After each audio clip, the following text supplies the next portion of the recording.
이제 창세기 6장입니다. 지금 1절에 보니까 사람이 땅 위에 또 번성하기 시작할 때 그들에게서 딸들이 나니. 그러니까 이제 창조하시고 하나님께서 사람을 만드시고 땅 위에 이제 사람이 이제 많아지기 시작했습니다. 그래서 그들에게서 딸들이 났다라고 했죠. 딸들이. 지금 2절에 보니까 그리고 아들들이 났다 그러죠. 하나님의 아들들이 2절에는, 그리고 1절에는 딸들이 났다 그래서. 그러니까 사람의 딸들의 아름다움을 보고 자기들이 좋아하는 모든 여자를 아내로 삼는지라.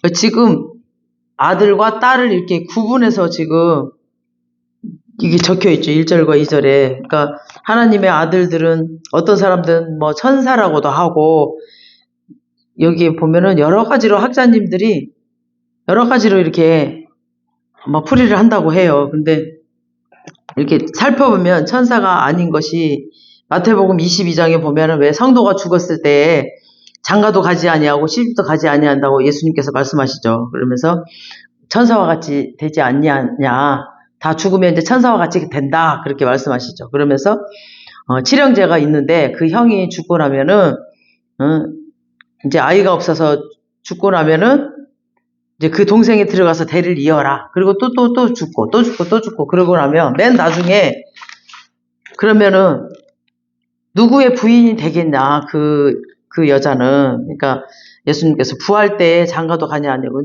너희들이 성경을 모른다. 그러면서 마지막 때 부활에는 장가도 가지 아니하고 시집도 가지 아니하고 천사와 같이 된다라고 이렇게 하잖아요. 그래서 이건 지금 그 아들들은 천사가 아니라는 얘기죠.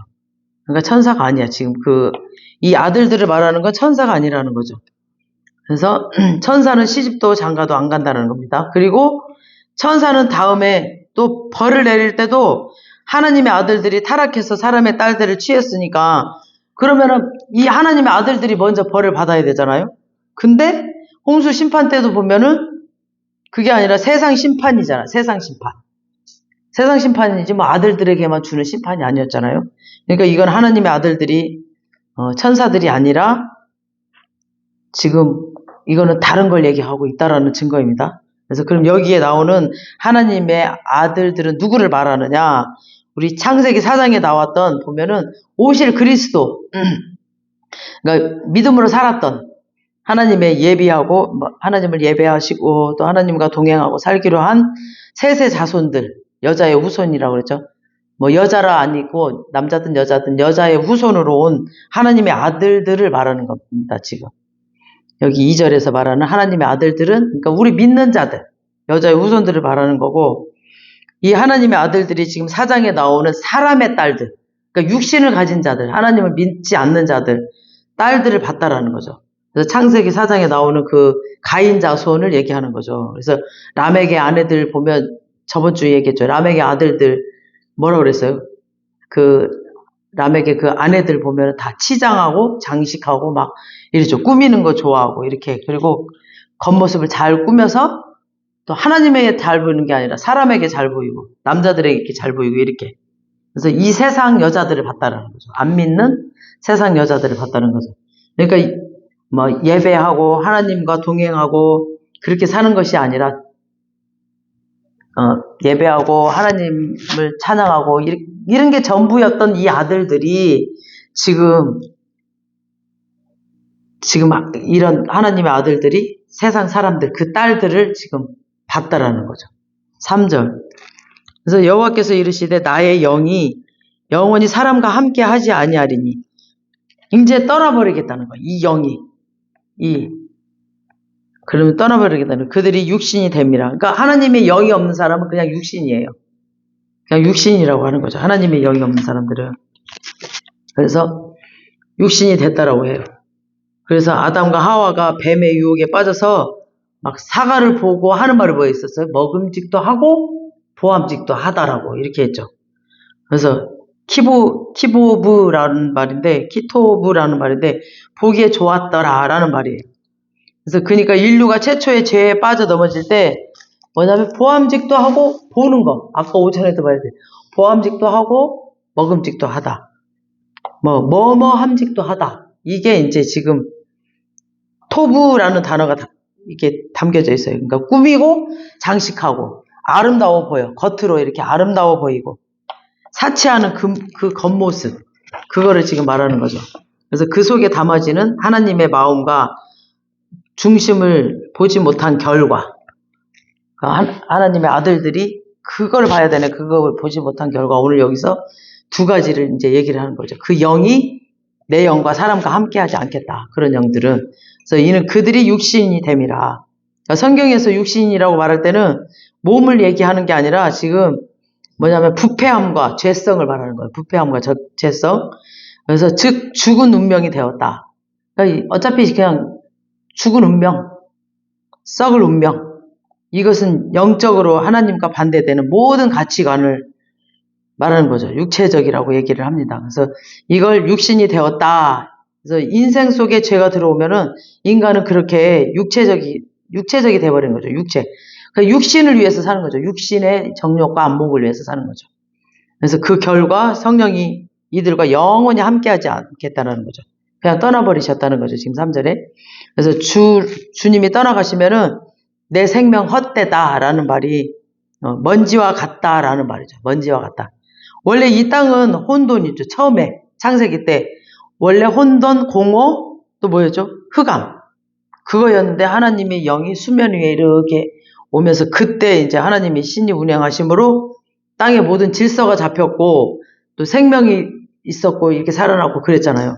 그래서 제자리에 딱 놓여지기 시작했고 그랬는데 그 영이 이제 떠나버리면 인간에게는 죽음과 흑암과 혼돈이 다시 이제 찾아오게 됩니다. 그래서 우리 사람들도 보면은 하나님의 영이 없는 사람들 보면은 그냥 죽음, 사람들 보잖아. 얼굴도 시커매갖고 죽음과 혼돈과 흑암 그 자체야. 하나님의 영이 없는 사람들 보면. 그래서 막 헤매고 다니고 막 떠돌아다녀. 그리고 뭐 평안도 없고 막 그러죠. 그렇다고 우리에게 영원히 소망이 없을까요? 아니죠. 하나님은 우리를 택하시고 나서 바로 버리고 가시는 분이 아니에요. 요한일서 2장 28, 29절 띄워주세요. 진짜 그 후에 내가 내 영을 만민에게 부어주리니 너희 자녀들이 장래일을 멸할 것이며 너희 늙은이는 꿈을 꾸며 너희 젊은이는 이상을 볼 것이며 모든 육체에 내가 또 내 영을 남종과 여종에게 부어줄 것이며 다시 주시겠다는 거예요. 하나님이 이렇게 내 영을 성령님이 부어주시겠다. 그러니까 그리고 그 성령님은 예수 그리스도의 죽음과 부활의 사건 이후에 이런 교회 공동체에 공식적으로 임하십니다. 부활이 있어야 이 성령이 오시죠. 부활이 없으면 성령 오실 수가 없어요. 그래서 예수님이 그랬잖아요. 내가 조금 후에는 가야 되고 또 조금 후에 다시 올 것이다. 그럼 이제 영으로 오실 것이라는 거죠. 그러니까 부활이 없으면 영으로 오시지 못해. 성령이 오실 수가 없다는 거죠. 그래서 우리는 산 영이 되어서 죽을 수밖에 없던 자리에서 부활하신 예수님의 은혜로 성령을 모심으로 그분이 지배 아래 우리가 살게 되는 겁니다. 그래서 그분의 지배 아래 살 때 가장 행복하고 가장 능력이 있고 가장 아름다운 삶이 됩니다. 그래서 고린도전서 6장에 보면 사도 바울이 어둠의 죄에 빠져있는 교인들을 향해서 너희 몸이 그리스도의 지체인 줄 알아라. 너희 몸이 하나님이 성령이 거하신 줄 알아라. 그러니까 오늘 예배 시작하기 전에 내 몸 안에 성령님 계신다. 하나님 와 계신다. 그분을 바라보라고 오늘은 특별히 부르시더라고요. 그러면서 이렇게 뭐라 그럴까. 이렇게 하늘이 확 처음에 열리더니 이렇게 잠잠하게 이렇게 웅장하게 이렇게 임재가 임해 있더라고요. 임해 있으면서 그 하나님을 바라보라고 이렇게 가슴에 손을 얹고 그분을 묵상하라고 처음에 예배 시작할 때 그렇게 하시더니 갑자기 이제 치유도 선포하라 하시고 이렇게 하시더라고요. 그러니까 성령의 인도하심이 있는 특별한 예배였습니다. 지금 현재에도 주님께서 함께하고 계십니다. 아멘. 그리고 값으로 산바됐다고 그랬어요. 값으로. 피값으로 사셨잖아요, 우리. 그래서 너희 몸을 하나님께 영광을 돌리라. 우리 몸을 하나님께 영광을 돌리라는 거죠. 그렇게 권면하셨습니다. 왜냐하면 죄와 성령님을 함께 동거할 수가 없거든요. 이 죄가 있는 곳에는 성령님이 계시지 않아요. 거하시지 않아. 그냥 떠나버리셔요. 그래서 성령이 떠나버리시는 거죠. 그런데 하나님은 본성은 자비하시기 때문에 우리 하나님이 자비하시기 때문에 우리에게 은총을 완전히 거두시는 것이 아니라 우리를 하나님의 은혜 앞에 다시 이끌어 이렇게 들으시기 위해서 성령을 보내시는 겁니다. 그러니까 막 가시면서 또 이사야에서도 보시면은 떠나시면서 그 성전을 떠나시면서 그 문지방에서 자꾸 뒤를 돌아보시고 가시는 그런 장면들이 나오거든요. 그 예루살렘 성전을 떠나시면서 그 바벨론으로 잡혀 다 끌려가야 된다. 너희들 끌려가야 된다 하면서 그쪽으로 떠나보내시면서 문지방을 보면서 자꾸 예루살렘 성전에 한 명이라도 돌아오는 자가 있나 하고 자꾸 뒤돌아보시는 하나님의 그 모습이 이렇게 글로 적혀져 있어요. 이사야에. 그렇게 자비하세요. 우리 하나님은 한 명이라도 더. 그래서 성령 그가 오시면 진리를 기억나게 할 것이고 예수 그리스도를 이제 알려주실 것이다. 성령이 오셔야 알게 하시는 거죠. 너희를 성령으로 인도하실 것이다. 그게 이제 성령이 오셔서 하시는 약속입니다. 3절 하반절에 보니까 그러나 그들의 날을 120년이 되리라. 그러니까 120년이 되리라고 딱 몇 년까지도 이렇게 말을 하셨으니까 학자 간에 이것도 또 두 의견이 있어요. 학자들 간에 이게 신학 학자들 간에 두 의견이 있는데 이 말은 이제 홍수가 곧 올 것이다. 120년 이제 올 텐데 심판의 시간이 곧 올 텐데 남은 시간이 120년이 남았다라는 말이 있고 또 한 의견은 뭐냐면 홍수가 나고 나서 120년 평균 이제 왔다 갔다 할 것이다. 심판이. 근데 실제로 대기권과 이렇게 오진층과 이렇게 그런 것들 무너지면서 엄청난 홍수로 인해서 인류의 수명이 많이 짧아졌어요. 그렇게 무슨 이렇게 뭔가 자연적으로 이렇게 비추는 그런 것들이 무너져가지고 홍수가 우리 수명이 짧아지고 이게 비가 하늘에서만 온 게 아니라 이렇게 땅도 터졌대요. 이렇게 터지면서 홍수가 났기 때문에 그 원래 있었던 그런 것들이 다 무너져서 수명이 진짜 많이 짧아졌어요. 이게 홍수가 나고 나서 이제 인간의 홍수가. 그래서 홍수 전에는 800년 막 900년 살았죠. 우리 홍수 전에 보면은 막 그렇게 많이 살았는데 홍수 후에는 120 정도. 그러니까 엄청나게 짧아졌어요. 모세가 120 정도 수명이 많이 짧아지고 이 두 의견 다 맞는 것 같아요. 학자들의 이 두 의견 다. 그래서 여기에 또 하나님의 마음이 감춰져 있는데 인간들의 죄악을 보면 막 당장 심판해야 되는데 하나님이 120년을 기다려 주시는 거죠. 말씀을 미리 하시면서 120년이란 이 세월 속에 하나님의 기다림이 감춰져 있는 거죠. 한 명이라도 더 하나님께서 구원해 주시려고. 그래서 성경에는 많은 심판의 모습이 나오거든요. 어떻게 심판하겠다, 어떻게 심판하겠다. 심판의 모습들이 많아요. 바벨론으로 또 보내고 이런 심판의 모습들이 많이 나오는데 하나님은 심판이 목적이 아니에요. 너희도 죽여버리겠다. 그 심판이 목적이 아니라 심판을 위해서 심판을 계획하시지는 않아요. 왜냐하면 심판 속에 하나님의 본심이 뭐냐면 한 영혼이라도 돌아오기를 기다리시는 자비로운 마음이 그 속에 있거든요. 그래서 심판이라는 그 방식 속에 감추어 두셨거든요. 빨리 돌아오라고. 너희 심판이 있어요. 그러니까 빨리 돌아와, 빨리 돌아와. 이 심판이라는 그 심판이 목적이 아니야. 돌아오는 게 목적이야, 하나님. 돌아오라고. 그래서 모든 심판의 이면에는 하나님의 자비가 감춰져 있다는 것을 우리가 알게 되면 그 사랑이 느껴질 겁니다. 아, 하나님은 정말 한도 끝도 없이 사랑하시는구나, 우리를. 그래서 이것이 120년이라는 시간 속에 하나님의 의도입니다. 의도가 그 안에 담겨져 있어요. 다음에 4절 한번 보시겠습니다. 6장 4절. 당시에 땅에는 네피림이 있었고 그 후에도 하나님의 아들들이 사람들의 딸들에게로 돌아와 자식을 낳으니 그들은 용사라. 고대에 명성 있는 사람들이었더라. 그러니까 4절이죠. 여기 우리가 유념해야 될 게 뭐냐면 단어가 뭐냐면 네피림, 또 용사, 명성. 그러니까 네피림 한번 보세요. 민수기 13장 32, 33절. 아까도 나왔죠, 오전에. 시작. 이스라엘 자손 앞에서 그 정탐한 앞에 이르되 우리가 두루다니며 정탐한 땅은 그 거주민을 삼키는 땅이요 거기서 본 모든 백성은 신장이 장대한 자들이며 거기에 네피림 후손인 아낙 자손의 거인들을 보았느니 우리는 스스로 보기에도 메뚜기 같으니 그들이 보기에도 그와 같았을 것이니라.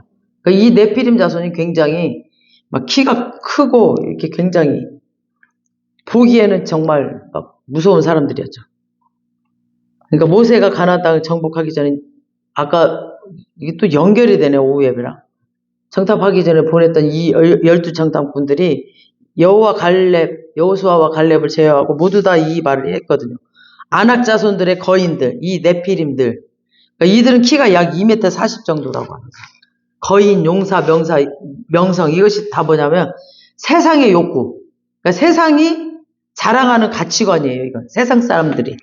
그래서 오늘날에도 심지어 교회마저도 이 크기, 그러니까 거인, 크다, 크기에 빠지고 막 양의 논란, 막 명성, 막 용사 이런 거 양의 그런 논리에 빠지고 교회의 본질을 잃어버려요.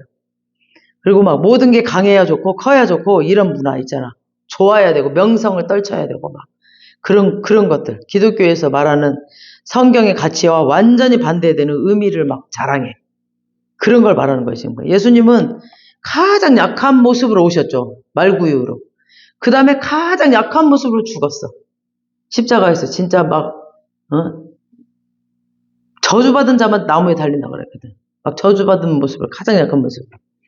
그러니까 그리고 또 예수님은 항상 가장 작은 겨자씨를 말씀하셨어. 작은 겨자 이런 거. 그런데 하나님의 영이 떠난 세상, 하나님의 영이 없는 문화는 항상 크기의 우상과 강함을 말해. 또 그런 막 우상과 명성, 또 우상과 막 붙들려서 사는 거예요. 그런 우상에. 이런 세상을 보시고 하나님께서 5절에 뭐라고 그랬어요? 5절에 시작. 여호와께서 사람의 죄악이 세상에 가득함과 그의 마음으로 생각하는 모든 계획이 항상 악함을 보였다고 그랬어요. 그러니까 크기, 명성, 강함 이 드러내는 모습들 항상 약한 자를 막 찍어 눌러버리고 막 그런 강한 자만 살아남는 이런 세상, 이 패턴의 이 시대, 이 죄악을 하나님이 악하게 보셨다는 거죠. 이 세상은 그냥 약한 자는 살아남지가 못해. 그 다음에 6절 시작. 땅 위에 사람 지으셨음을 한탄하사 마음에 근심하시고. 그러니까 이 정도 되면 이제 하나님이 이 세상을 향하여서 진노하시고 막 화를 내셨다는 말이 나올 법도 한데 그냥 한탄하셨다 그래서 한탄하시고 근심하셨다라고 하셔요. 그러니까 여기서 말하는 한탄은 뭐냐면 이 세상을 새롭게 하고 회복하기 위한 결과라는 거죠.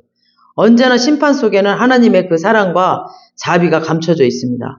그러니까 그 얘기는 오늘 8절에서 설명을 합니다. 8절. 그러나 노아는 여호와께 은혜를 입었더라. 은혜를 그러니까 그게 은혜라는 거죠. 그게 하나님의 은혜라는 거죠. 그러니까 돌아보면 우리가 막 그 죄악 세상에서 살아갈 수 있다는 것은 택함 받고 또 부름 받고 노아의 가족처럼 여기 막 갑자기 노아가 막 나오냐면 그러나 노아는 은혜를 입었더라.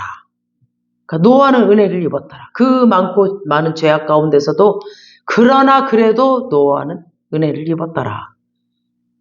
은혜를 입은 자는 또 다른 말로는 경건한 자가 되었더라. 그러니까 그게 오늘날 저와 여러분들입니다. 이렇게 죄악 가운데 죄가 난무하고 이럴지라도 그래도 은혜를 입은 자는 다르다 이거죠. 다르다는 거죠. 그 속에 빠지지 않고 그 하나님을 지키면서 그 영을 지키면서 그런 보이는 것에 빠지지 않고 정말 믿음으로 지키면서 나아가는 그런 자들.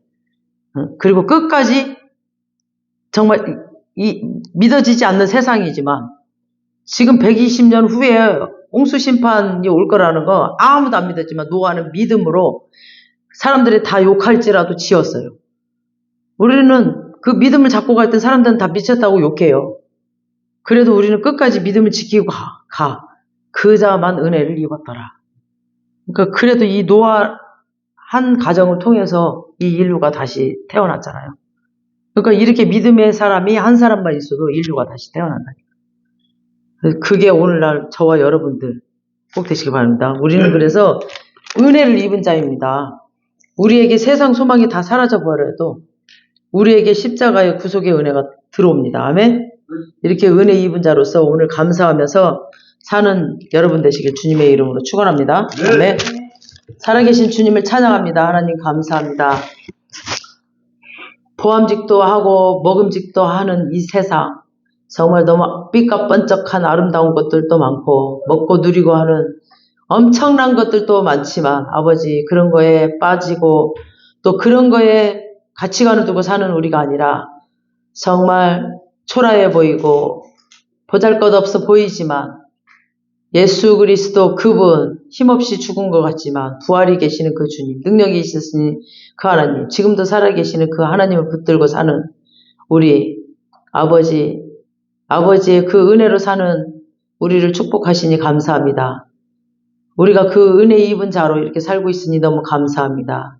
이렇게 아름답고 좋은 날씨에도 그 영광의 하나님을 찬양하며 그 영광의 주를 예배하며 그 영광의 주와 함께 동행하며 사는 우리 정말 또 다른 은혜를 입고 사는 우리를 축복하시니 너무너무 감사합니다. 아버지 그 은혜 가운데 날마다 춤추며 감사하며 그분과 날마다 정말 하늘의 시민권자로서 그 하늘의 능력으로 살 수 있도록 인도하시니 감사합니다. 아버지 그 감사에서 날마다 정말 주님과 날마다 춤추며 살 수 있는 우리 연예인교회 모든 성도가 되게 하시니 감사합니다. 오늘도 승리케 하시는 주님을 찬양하며 예수님의 이름으로 기도합니다. 아멘. 하늘에 계시는 우리 아버지여 이름이 거룩히 여김 받으시오며 나라의 마옵시며 뜻이 하늘에서 땅에서도 이루어지이다. 오늘날 우리에게 영원한 양식을 주옵시고 우리가 우리에게 죄 진 자를 사하여 준 것 같이 우리의 죄를 사하여 주옵시고 우리를 시험에 들게 하지 마옵시며 다만 하게 해서 구하옵소서. 나라와 권세와 영광이 아버지께 영원히 있사옵나이다. 아멘.